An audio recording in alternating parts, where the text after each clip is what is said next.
I'm grateful to be here. And if you had told me about the happy thing in advance, I live in the Democratic People's Republic of Oregon, I would have brought mushrooms, edibles. For anyone who wants it, I'll ship across state line, no worries. So I wasn't smart enough to get into BU. I went to some cheap school down south called Johnson & Wales University, who never called me to do anything for them, by the way. But I feel adopted by the team at BU here, and I'm truly delighted to be a part of the family. And people are like, are you an alum? I'm like, no, why are you speaking there? I'm like, I don't know, they want me to do this, so I'm gonna do it. So anyway, so thank you, I'm honored to be here. Mara, thank you for your hard work and your friendship. And for those of you who have been in the master's program at Professor Martin's class, you may have heard this before, so you could multitask on TikTok, do whatever you want. I won't call you out for it. So I'm gonna talk about what I mentioned, my love, my passion, really hospitality. And I'll talk a little bit about the definition between what hospitality means to me versus being in the service industry or the hotel industry. So we'll get to that in a minute. Am I up already? Here we go, up.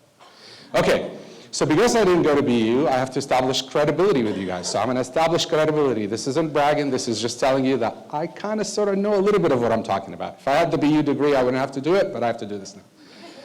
This, by the way, is a term I've trademarked, longing for belonging, and hopefully when I'm done with this presentation, you'll see what it means to me at least. So don't try to steal it, I'll call you out on it. So, who am I and why am I here talking in front of you? So, besides being in the hotel business, I have two companies right now. One is a hotel real estate company, and this assembly, and I call it a tinkering company. Whatever I wake up in the morning feeling like working on, I'll play with it. AI, design, hotels, I'm working on a brand of my own. And I also have practiced hospitality, a hotel management company. So, but that's not important. Travel, that's a job, who cares about the job? The credibility establishment comes from this, travel. I say travel is my passion. This is my 2023 travel map. I have spent, in 2023, 26 days and 2 hours sitting in an airplane seat. I went to, I lost track, 20 countries in 2023. And by the way, this is consistent year after year after year. So, travel truly is my passion. Hotels, on the other hand, is this monitor on, by the way? It's not on, so I don't have to keep looking back. Anyway, so hotels are my obsession, as mentioned earlier. So, my neurotic claim to fame as a hotelier is that I never stay in any hotel more than once or one night. So if I'm in New York 3 nights, I will move every single night, never the same hotel twice. And I do that across the globe. However, in New York particularly, I've kept track. So a month ago, I stayed in my 244th hotel in Manhattan. I am pretty confident that if I cared enough to go through the trouble of proving it, that I hold the world record on one city, that many hotels. Many people travel more than me, but no one is dumb enough to do what I do. So, yes, I've stayed there, forgettable. Yes, I've stayed there, top hotel in the US. So if anyone's gonna ask me after in the Q&A what my favorite hotel, this is the one in the US. Yes, got checked in by literally a robot, a dinosaur robot in Japan. Yes, Ice Hotel in Sweden, bucket list for sure. And yes, I have stayed in hostels and shared rooms with people I don't know, doing nefarious things that I won't tell you about after hours. And ultimately, people say, well, why do you do this all the time? And I say, I am a perpetual student. The minute I think I know everything, I'm dead. I know nothing. And it's for those of you who tour hotels, and I tour a lot of hotels, there's something intimate about staying in a hotel because you're in a vulnerable state. And you interact with the hotel differently. You hear the loud elevator, you hear the noisy whatever, you see the plumbing that doesn't work. So there's intimacy in staying in a hotel room, and the experience you get sleeping in a hotel versus walking in a hotel, completely different. So I am a perpetual student of hotels. So through this whole thing, I've come to learn that hotel rankings at the end of the day, they really don't mean anything. 5-star, 5-diamond, now mobile is getting in the hotel rating business. Who cares about all of those? I don't look at them anymore. I've determined that there are two kinds of hotels, period. They are either memorable. This is the Silo Hotel in Cape Town, South Africa. Spectacular hotel that sits on the top of an old silo that has the largest collection of modern African art on the continent. Or they are forgettable. This is the, anyway, forgettable, the Baccarat Hotel. It was that forgettable, it dropped. The Baccarat Hotel in New York City, you know, Baccarat, the Crystal Company, French, bougie, ooh la la, all that stuff. And I'm like, so what? Who cares? I'm not taking any of that home. It is forgettable. We're back. Where's Brian? The storm is here. Help me. Here we go. Bear with us. Isn't this the tech building or something? Where are those tech people? They need to learn from SHA. Anyway, so forgettable. And I use this example particularly because people, again, ooh la la, baccarat, whatever, it's forgettable. So people often ask, out of 244 hotels, what stands out? What do you remember? And literally, this is the answer I give to everyone. I say, I only remember when someone goes out of their way and genuinely, it's underscored for a reason, genuinely, don't read me a book or some credence you've learned from your company or whatever they've asked you to remember and memorize. Be genuine about caring for what I want and what I need. Tell you a couple quick stories from my travels. So I'm in Bangkok with my daughter on spring break and another friend and his daughter. And I usually, when I make reservations, I never say, do you know who I am, or have my assistant call or call in favors. I do it on my own because I want to experience the whole process. I want to make reservations. I want to get the email. I want to check in like any normal guest. So we check into this hotel, no fuss, no muss, nobody knows who we are. We go out for the night, for dinner. We come back to our room, and this is sitting in our room. This is the W Bangkok. So somehow someone in that hotel looked through the list, found my name, connected the dots that they've seen a video of me doing something about hospitality, and puts these, this is their thing at that hotel, these bears, and they're engraved with our names on them. And the card basically says, thank you for staying with us. I've seen your video. I use it in training, and I love what you do. That's memorable. Baccarat, I'm not taking the chandelier home with me, or the glasses home with me, or the art home with me. I am taking the experience with me. Another story, this is one of my favorite stories. I've used this in my TEDx talk, and it really does speak to what I'm here to talk to you about. So again, I make my own reservations. I don't tell anyone anything. And inevitably, someone finds out, someone in the industry is here, and I end up with an amenity in my room. So someone goes through all the trouble of making a fruit and cheese tray, and they bring a fancy bottle of wine, and that tray gets delivered to my room around 2 p.m. maybe. I show up at 11 p.m., and this is what it looks like.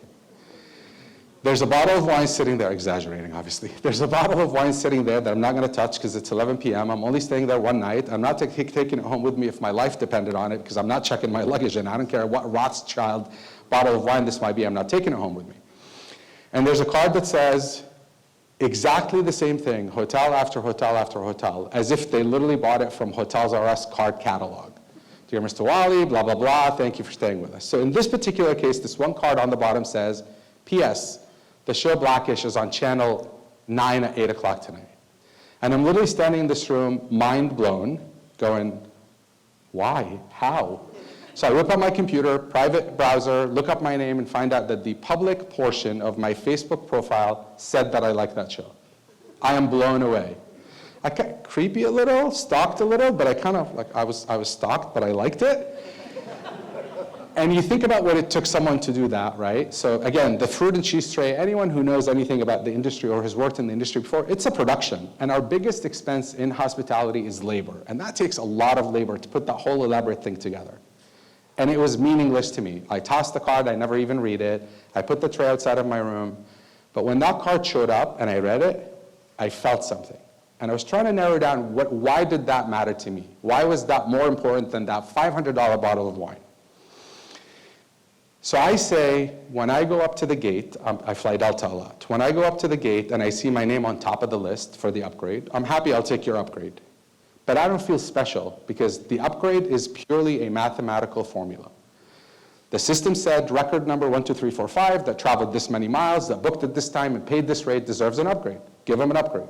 So great, I'll take your upgrade, but the upgrade isn't for me. It is purely a mathematical formula. I go sit on the plane and the flight attendant comes to my seat and hands me a card from the pilot with my name on it that says, thank you for flying with us, thank you for keeping us in business. I promise you, sitting in a middle seat in the back with that card made me feel exponentially better than sitting in the front row in first class because that wasn't for me, this was for me. This is a great quote from Marriott, by the way, from J. Willard Marriott, that I love this quote. And this is the idea of, again, not just taking care of your guests, but also taking care of your customers, because that's not only taking care of your guests, but taking care of your employees, because ultimately they're your first line of defense. They are the people that are dealing with these customers day in and out.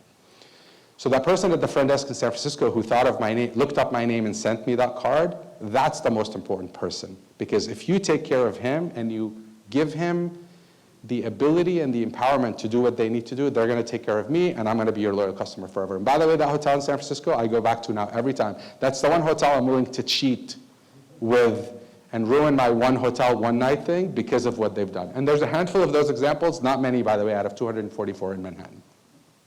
This is another thing I do when I travel. I've printed these cards, and we talk about money. Of course, housekeepers that make no money, room attendants, they appreciate your tip. But what they appreciate more is a thank you note. So when you're in a hotel, again, I went fancy and pre-printed these cards and went crazy with them. You don't literally take a piece of the paper they leave you and just write thank you on it. They don't have to speak English to know what that means. And of course, leave them a tip. But ultimately, that, again, makes them feel the hotel can pay them whatever they want to pay them, hopefully fair wages. But when they get that from you, that's the same card I get from the pilot. That's the card they want from you, in addition to your money. It really is the small things that matter. Again, out of all this travel, and that's why the idea of establishing authority about travel and hotels, those are the things that I remember the most. When someone goes out of their way, you don't have to hire me a Ferrari to drive me around for the day. It really is small gestures that make the biggest difference. So again, this idea of longing for belonging, we humans have this insatiable desire to belong. And by the way, if anyone is keeping up with the private club business, the proliferation of private clubs, I think, is a sign of our society. We've lost we're not very religious anymore, so we don't belong to the church. God knows we don't want to belong to any political party, because they're a mess. The family structure is changing. People move away quickly, and they never come back home. So we need a place to belong. When I go home, no one runs to the door except my dog to welcome me. So imagine if I could get that feeling when I walk into a hotel and someone runs to the door to welcome me and make me feel like I belong. We have a great tire store in Oregon called Les Schwab. And their claim to fame is the minute you pull up to the door in your car, someone will literally run, not walk. They will intentionally run to the door to check in with you and say, hey, what do you need? What can I do for you? And that single simple act had made them exponentially more successful than any of their competitors because of this idea that they make you feel like you matter and like you belong. So for those who know Maslow's hierarchy of need, and this ties it all back together to this idea that we humans at the bottom need physiological needs. We need shelter, we need water, we need food. Guess what? The hotel business is nothing more than a physiological need. You need a bed, you need a shower, you need food. Check. It's at the very bottom of the pyramid. But what we need most at the very top is self-actualization and transcendence. The airplane seat is a need. The card from the pilot makes me feel like I've arrived. I'm somebody, I matter. So I think in our industry, we've lost track of the idea that we really are in the commodity business if you only think about the product that we provide.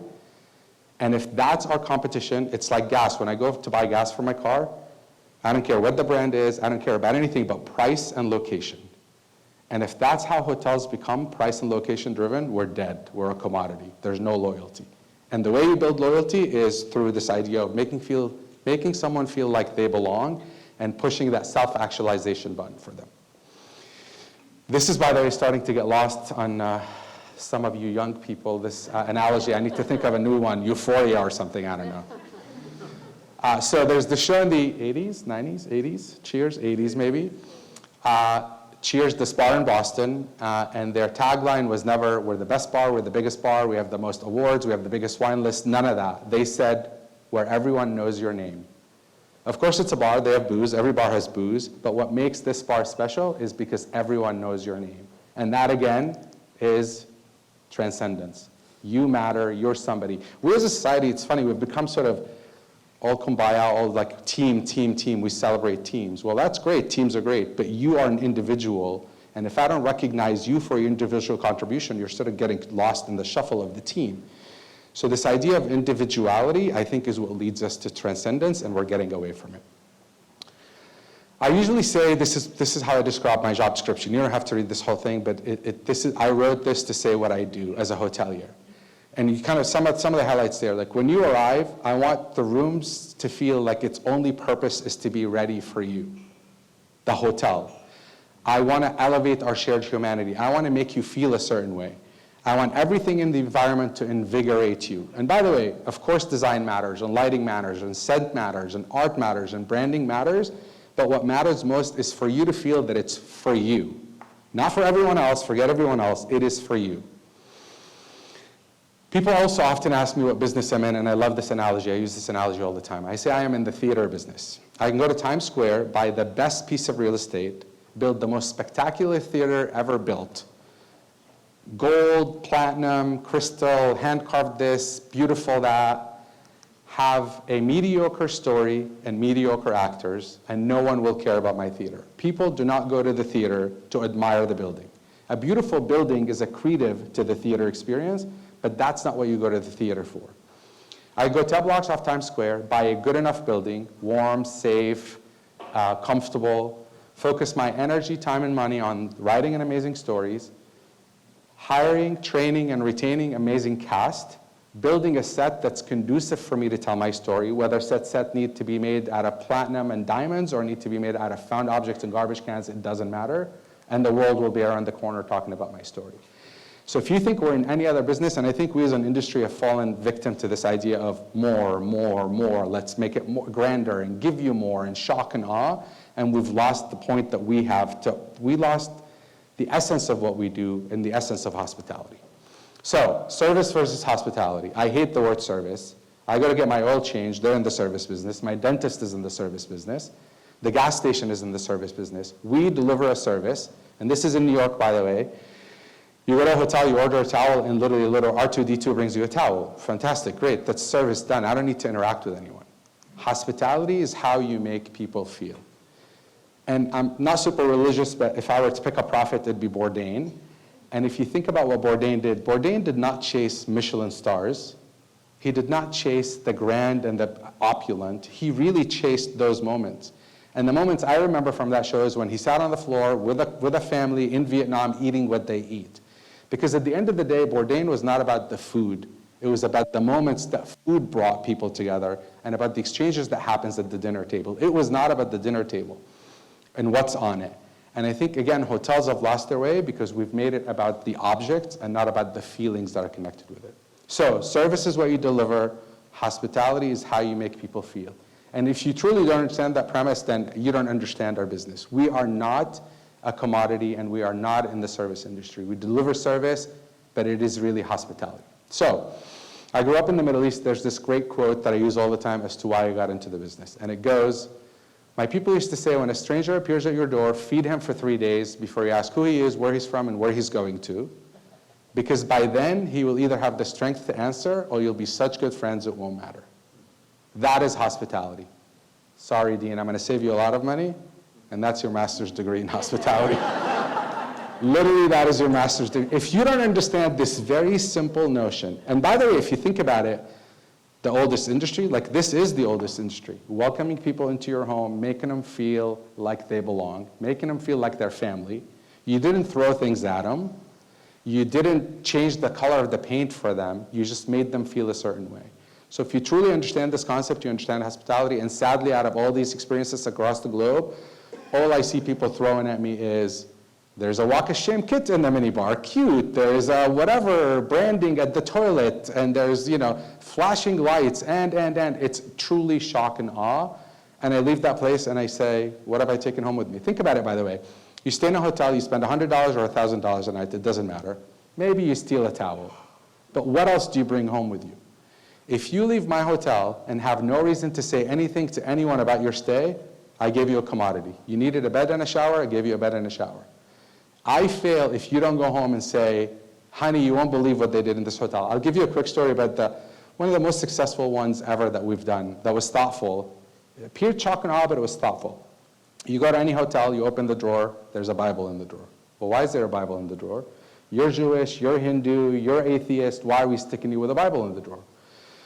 So we said, you know what, we're going to take the Bible out of the drawer. And you would think we were the Antichrist, like we were just the devil. So we took the Bible out of the drawer and we printed a menu at the time, paper menu, and we called it the spiritual menu. And we went purely by mathematics and took the top 10 most represented religions in the world by numbers. So we can't be the arbiter of good or bad, it was numbers.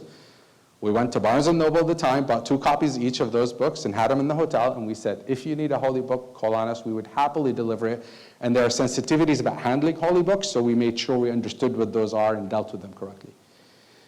The single most stolen piece of collateral in the room was that, and because of what we did there, our company at the time made it on The View with Barbara Walters, talking about how religion has changed in our country and what's happening with it. So you think about something really thoughtful that becomes viral because it is thoughtful and you're doing something that's relevant that makes people have a reason to take it home and say, honey, you won't believe what I just saw. And today, by the way, you think about it in terms of social media and going viral, like that's an easy way to tell the world about your place.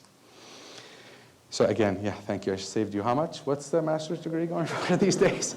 So in closing, I think, again, fundamentally, if you don't understand that we are all in the feelings business, you're missing out. By the way, I come from Portland, Oregon.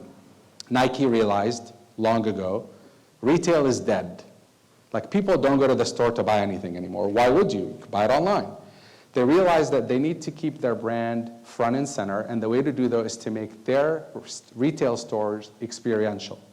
So when you go to Nike now, I promise you, they're not counting on you buying anything. They want to make you fall in love with their brand. They want to make you feel a certain way so that when you wear their sneakers, you feel a certain way. So you go into these stores now and they've got all this stuff going on that is not retail centric because they know you're going to go online and find a better price or buy it online because shipping is free and you don't want to carry it with you. And if we hotels don't realize that, we're dead. And I think now I tell people for inspiration, I no longer look at other hotels, I truly look at retail because retail out of necessity and survival had become innovative to be able to survive and make sure that the brand survives this sort of culture that moves so quick. And again, hotels, unfortunately, we've lost track of it. So that's my story, and I'm sticking to it, so help me God. Thank you.